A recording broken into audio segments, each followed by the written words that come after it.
এই দে সকাল সকাল ওই বাদির সামনে এই দুটো টাকা দিয়ে দিই। ও উস্তাদ, তোমার গরিব মানুষের সাহায্য করার স্বভাবটা গেল না। একটা ধইরা দে। এই তোর দ্বারে কি আছে বাইরো? এই তুই কে তোর হাসতেছিস কা? তোকে দ্বারে কি আছে?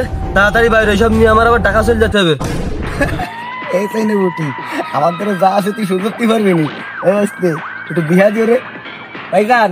লুক এট দা মাজা।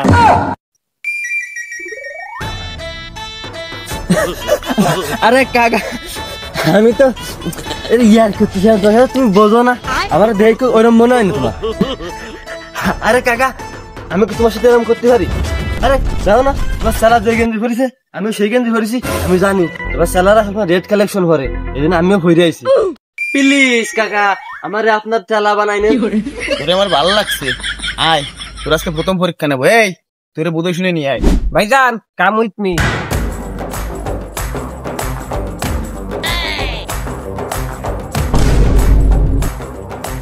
কিরে দোকানটা বন্ধ কে?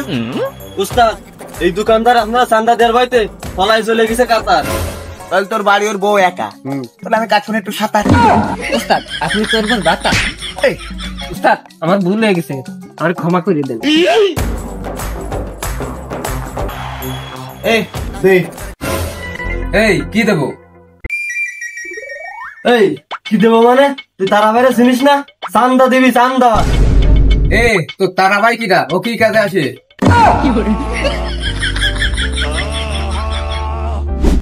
এই তারাবাই এলাকার বাপ, প্রতিদিন খাই ডাব। ওই তারাবাই নিতে এসে ঠান্ডা, যদি না দিস মাইরে করে দেবে একদম ঠান্ডা। এই তোরা যদি ব্যবসা করিস, এই তারা ভাই যদি তোকে শেল্টার না দেয় তাহলে তোরা ব্যবসা করবি কে রে? এই এই জায়গায় কি হয়েছে, সমস্যা কি? এই দে। এই উস্তাদ, এই আপনি কাতারে কি চান? দেন না আমাকে দলের লোক, এই যে রেড কালেকশন। এই সকালে তো বনি টনি করতে হয় নাই, আর আমার ধরে ঢুকতে হলি এই 50,000 টাকা লাগবে। মুকেশ স্যার কি খাবেন? আর আপনি আজকে সিভিল আইছেন কে? পুলিশ। হ্যাঁ, পুলিশটা কি আইছে? স্যার আমি আগে ওই বট গাছের গুলা বিক্রি করতাম, পরে হরমোহন ভাই একটা খেলনা করতাম যে মানুষের ভয় বুদ্ধি দিয়ে খুলনা শহরে 5 তলা বাড়ি আর একটা BMW কিনেছি স্যার, আমার কোনো দোষ নাই। প্রমোশন, তোর বড় প্রমোশন দেবো। ওই লাল দালানে যাবি, ওই জায়গা তোর বড় পদ দেবো। আয়। ও ধরা খেয়ে গেলাম নাকি? প্লিজ আমাকে ক্ষমা করে দিন স্যার।